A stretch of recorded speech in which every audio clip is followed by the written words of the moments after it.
welcome to Harmonious Family Life.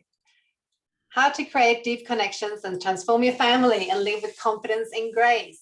My name is Ulrika Bilby, and my mission is to transform families and help them navigate the landscape of creating a harmonious family life where we all can thrive individually and together, using our strength and unique skills. Today, I will be speaking to Jody. Thomae. Jody is a yoga therapist specializing in trauma-sensitive yoga, somatic techniques for anxiety and depression, and restorative yoga for healing. She's also an embodied spiritual director and author of God's Created Gift, Unleashing the Artist in You, and The Creator, Healing Power, Restoring the Broken to Beautiful. Welcome, Jody. Thank you for taking the time to come and join us today. Thank you. Thank you. I'm so glad to be here. So excited to be with you today. And I'm looking forward to our conversation. We've had a great conversation so far. So I'm looking forward to see what comes out as we talk today. Yeah, great. Well, today's topic will be around how we can use techniques to help reduce anxiety and depression. So I'm looking forward to that conversation. Why don't you, before we start, just tell us a little bit more about yourself and your passion for what you do? Yes, yeah. Well, thank you. So I have been teaching yoga for several decades, and more recently have been trained in trauma-sensitive yoga, and then that got me on my journey to being a certified yoga therapist, which has been very exciting. I love movement, all forms of movement, not just yoga, and I love to bring embodiment and all sorts of movement to both my spiritual direction practice and then to yoga therapy as well. I don't stick strictly to yoga. We do a lot of different movement, which is very fun, and I love exploring. But yeah, I'm a wife and I have two children, two grown children that we've navigated ADD, ADHD throughout their lifetime, and they're successful. And I'm here to tell you, you can do it, and you can get your kids on the other side and into places of success where they feel like they've accomplished their life goals. Yeah, so Wow, so kiddo. great. Yeah. That's very, very inspiring to hear, because it can be tough. It's a Yeah. tough journey. Yeah. Yeah. Can you tell us a little bit more about somatic techniques and also how that works? Yeah. So, like I said, I don't stick strictly to just yoga. I love to so I grew up a dancer. So, I love to include movement of all kinds, exploratory movement. I love to explore what I like to call symbolic action, where, if you're trying to push something away, then you would literally use that movement of pushing away. If you want to bring something in, you would bring it in. So using that symbolic action, using movement, using exploratory dance. And a lot of times I use the word movement over dance, because sometimes you use the word dance and people are like, I don't dance. So I like to use the word movement.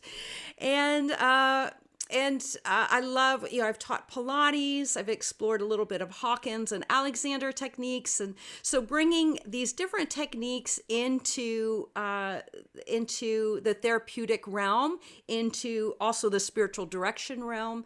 How can we use breath? How can we use our bodies to just engage? A lot of times, Bessel van der Kolk, the author of The Body Keeps the Score, yeah, he said, we have been using talk therapy for years and it hasn't worked. It's been helpful. And he doesn't throw the baby out with the bathwater, right? He doesn't throw out talk therapy altogether, but he said we have to engage the body. The body has been harmed, so we must engage the body in the healing practice and the learning practice. And how can we learn heart, soul, mind strength with our body, our mind, our heart, our soul? How can we bring all those things to our healing journey? How can we bring those to our spiritual journey? And how can we bring all those things to life in general and how we live life here on planet Earth? Yeah, okay. So the somatic then is it's movement, Yeah. and by moving your body, you are also then healing Yes. things Yes. inside. So you use it in particular way, or can you explain a little bit more? So kind of using the same thing. So we would use like hands palms up. That's a receiving posture, right? If I was going to hand you a gift, you would open your hands in a receiving posture.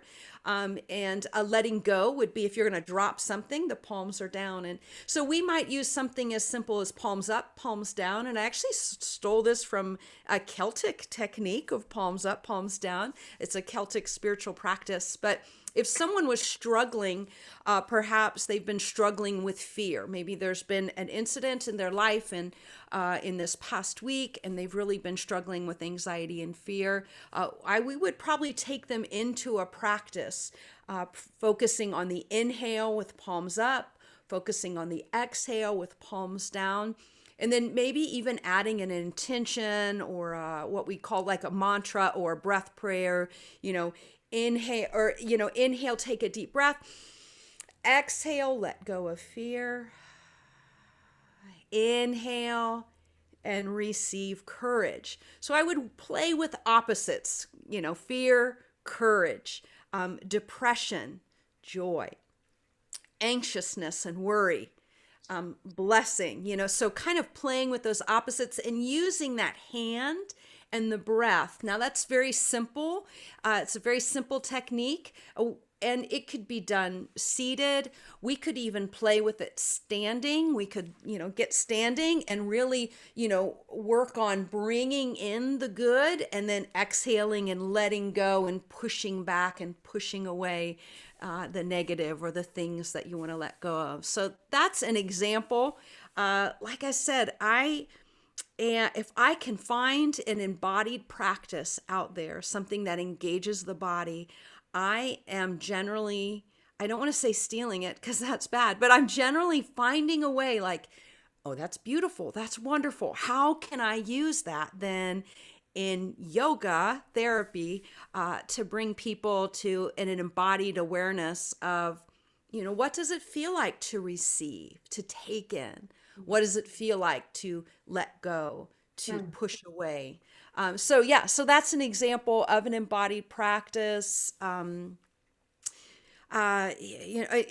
even in yoga therapy with this post-COVID, some folks with long haul, working different ways of working through the torso to get more oxygen and more movement back into the lungs. So that would be another example, which is it's like yoga, but at the same time, we're doing a lot of techniques that I would consider more dance oriented, more rooted in modern dance.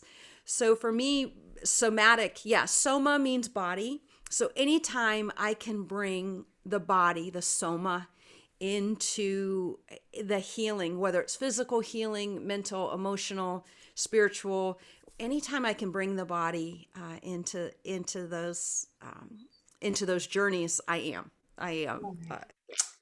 Oh, beautiful.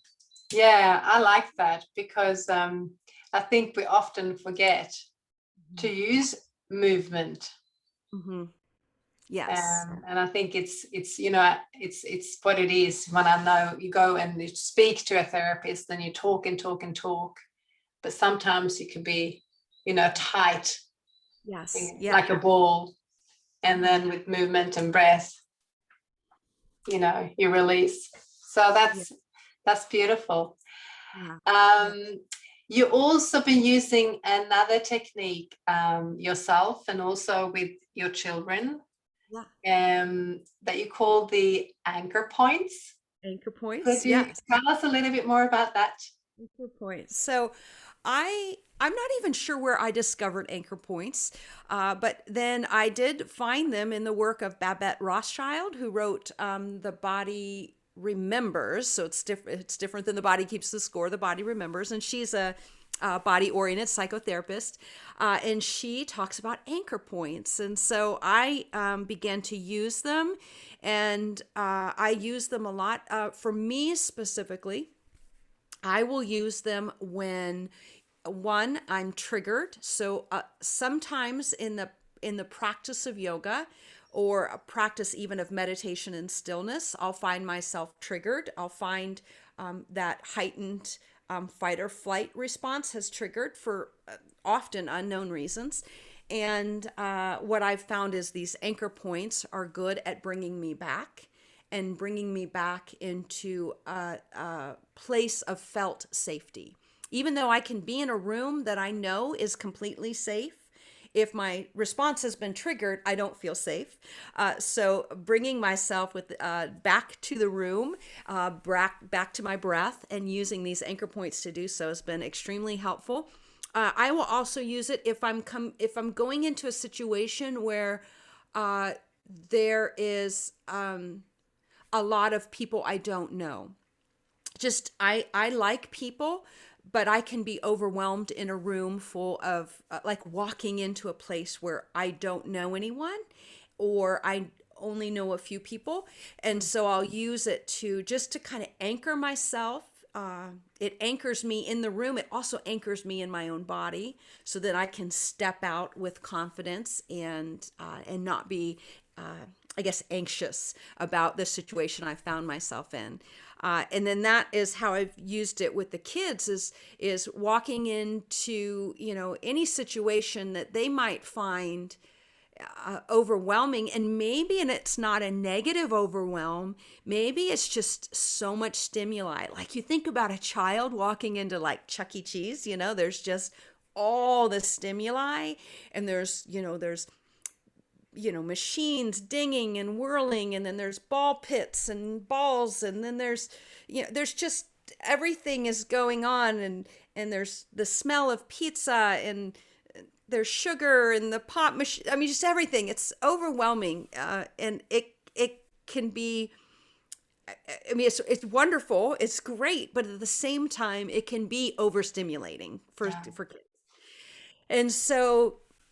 Oh, so let's do the anchor points. So with anchor points, what in any situation you would walk in and you'd find 3 points. So I find 3 points. I generally work my right to left. So I would find right now in my room, a candle, television, light. Candle, television, light. So I found 3 points in the room, 3 inanimate objects that are they're not going to move. So they're gonna stay right where they are. I know where they are. They're in my visual field, and I can use those points. So let's say I've come into a room, overstimulation, overwhelm, too much going on. I will find my points: candle, TV, light. Candle, and oftentimes at the beginning it's candle, TV, light, candle, TV, light, candle, TV, light, and it's quick, and then I begin to settle.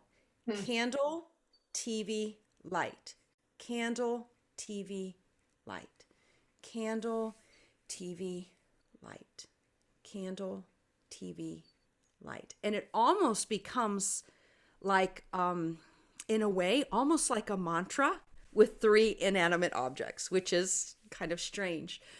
But it does. I can't explain it other than I know it works. And I use it a lot.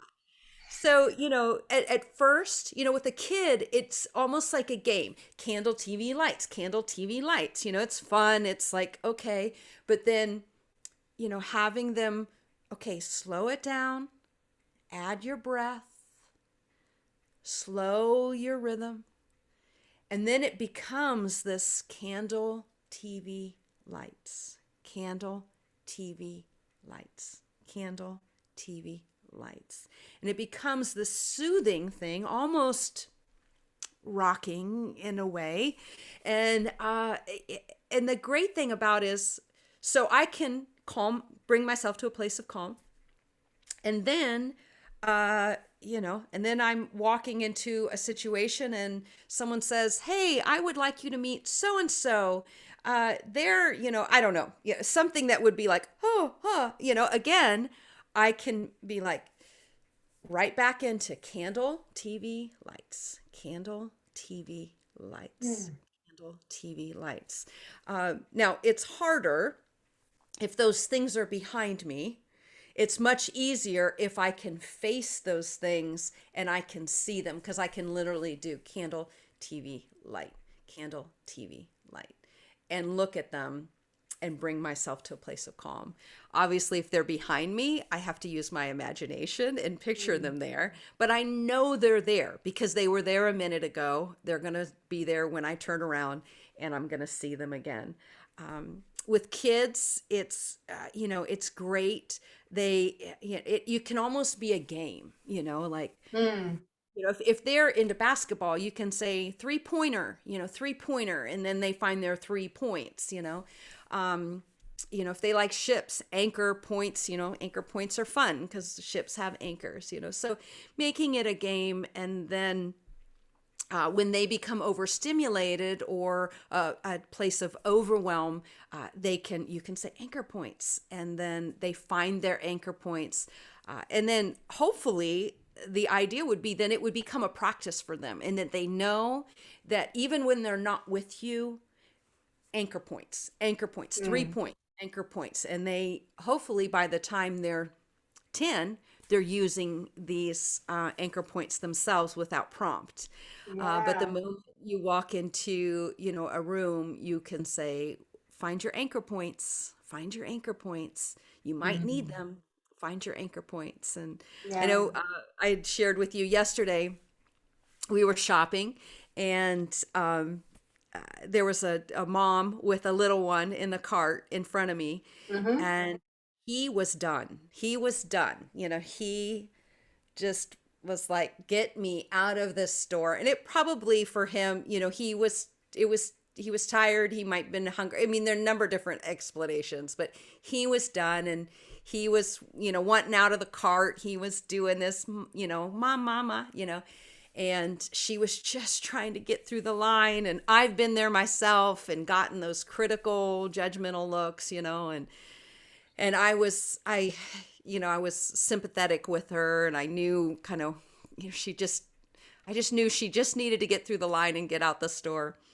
Well, there was a couple in front of us who had a therapy dog with her. And finally, that the dog turned around and saw the child, and the child then saw the dog. And right then and there, even though the child was maybe 2, that dog became the anchor point, right? I mean, without cueing. I mean, how do you Yeah. tell a child, a 2-year-old, find an anchor point? But that child found that anchor point. That dog became the anchor point.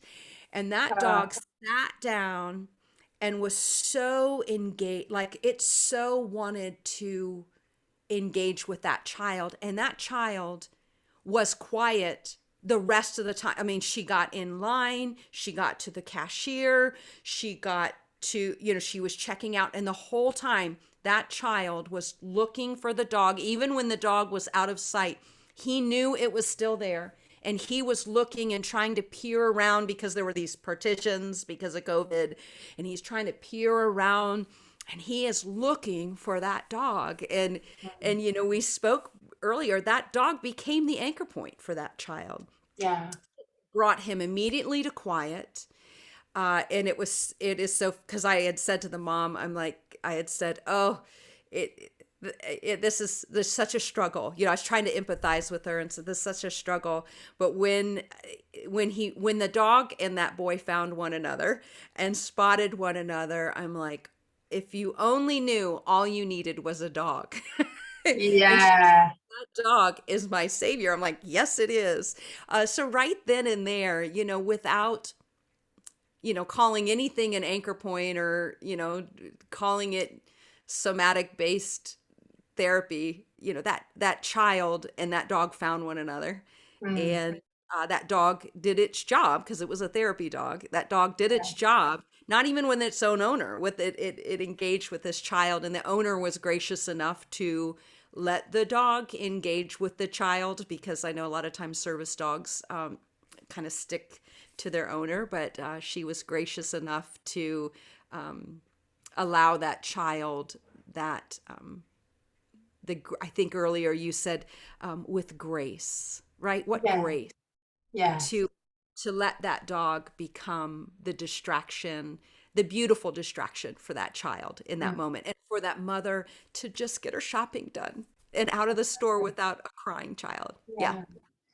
Yeah, I like that technique because it's so simple and you can take it anywhere. And it's not like you need to do any big movements or anything. It's just you. No one else need to know. No. And I'm thinking that's a gift, as you said, you can give to your child. And it's simple. They can take it with them. Could be Yes. fun. But when they grow older, you know, you can use it as an adult. Yeah. Um, so that's really, really great. Yeah. It's a Yeah, I life love that. it's a lifetime gift, right? Yeah. And then you see it in action. I wish, I think of that. I've been that woman in the store with the little one in the cart and Oh, got, yeah, absolutely. I think we all have, and yeah, especially if you have children with special needs as well. I think that it's not only in the shopping center. It could even be just to leave the house or yes, something yeah. like that. So it's no, we all It's know. yeah, and it's so hard to get, you get those looks, and you think to yourself, especially when an older woman gives you that look, it's like, have you never been here? Have you Mm. never been with a grumpy child in a cart? Yeah. And it's like, I don't know. It's just, and when we talked about, shame and how people would put that shame on you, that, like, why do you have to look at me with judgment? I'm doing my best here. I'm just trying to get through the line like everyone else. And unfortunately, I have a child who was done 2 minutes into the store. Like I worked as quick as I could, but here we are in the checkout line with a fussy one. And, I had told you the story about my son and, in church where you're supposed to be quiet, and oh my gosh, my son, he was playing a Nintendo DS. So this was a long time ago. I don't even know if they have those anymore, but he was playing his DS. So I thought I had him distracted and occupied.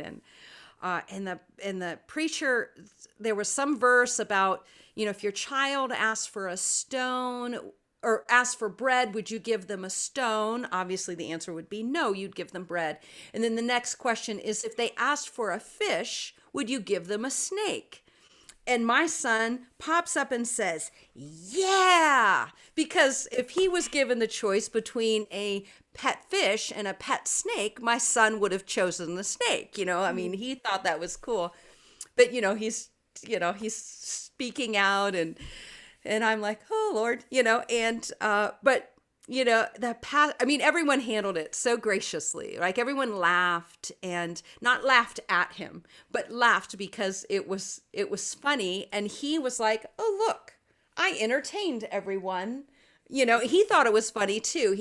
It wasn't like a ridicule laugh. It was a laugh that it's like, yeah, it takes the 3-year-old in the back who's at his DS to pop up in the middle of the sermon when you're supposed to be quiet, to say, sometimes the snake might be the better option over the fish. I don't know, but when you're 3 and you think snakes are cool, Yeah. but even the pastor was like, everyone stopped, and it was it was grace. There wasn't judgment, there wasn't shame. And I could have reacted in that way too. Like, I think as parents, we could have maybe taken collective shame and tried to, be quiet. You're supposed to be quiet, and you think of any situation, Mm. where you have a child in a situation where they're supposed to be quiet, whether a funeral, a wedding, anything where a child's supposed to be quiet, and the their natural inclination is to speak out, and here they are in a situation where they have to be quiet, and instead of, Well, be as everyone thinks they should be in a certain yeah, way. And I think also from the this point of view that, if you have additional needs, or if you are, anxious or something like that, we all should be accepted just the way that we are, and then be right, helped in a situation. Yeah. right, right, and not engage in that game of shame, but to Mm. engage in that gift of grace. What a beautiful way when you said the word grace. I'm like, that's what it is. It's grace, that we would be gracious to one another, that we would be Yeah. understanding, right? And that's a gift that we give, our children, to give them grace. Yes. It's in the gift of acceptance. Acceptance. Yeah. Yeah. Mm. Yeah. Oh, so nice to talk with you. It's so nice I was just to talk thinking, with is you there too. anything else that, any last words you would like to share before we finish Yeah. off? I And know I that. would, yeah, I would say, we all bring gifts of beauty to this world, right? And Mm, sometimes it's harder to see in some people than others. But if we would learn to see one another and the gifts that everyone brings a gift of beauty to this world. And if we would learn to be more gracious and understanding, and allow our dog to engage with a child in the checkout line at TJ Maxx, like, it would be a better world. yeah. It would, yeah. Yeah. I love that. Well, thank you again, Jody, for You're coming welcome. here and to talk with me. Yeah, thank Um, you. yeah, if people want to get in contact with you and, maybe buy one of your books, or, Yeah. know anything more about you, where will they find you? Yeah, so jodytomei.com is my website, and Jody is Jody. Tomei is Thomae. So jodytomei.com, just one word, jodytomei.com, and yeah, come find Great. me. I'd Well, love to. we'll be sure to put that in, when we send out the interview and everything. So we put all the Great. details there. Well, Wonderful. thank you so much for joining us. Yes. And Yes. we will see you again shortly. Another Yes. time. Yes. It was good to talk with you. So nice to meet you. Yeah, great. Grace to you. Grace. Thank Grace, you. grace. Take care.